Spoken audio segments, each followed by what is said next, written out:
At dahil low budget nga lang tayo, ay bumayad lamang tayo ng 300 pesos for 6 person para sa bangka. Yeah, boy. Para marating lang natin ang city picados na sinasabi nila dito sa Coron. At 15 minutes nga lang pala ang biyahe galing town. Saktuhan talaga namin yung ganda ng panahon.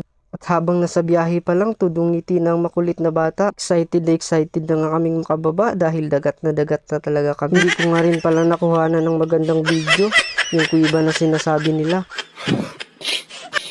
Grabe, sobrang linaw pala ng tubig mula dito. Wala talaga kaming ginastos dito na sobrang laki. Kasi 300 lang yung pamasahe sa bangka.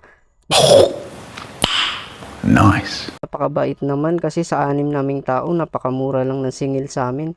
Goods na yun. Mabilis nga pala yung sinakyan namin kasi 2 yung makina. Oh my God! Wow! At napansin ko rin na buhay talaga yung mga corals at marami ring isda.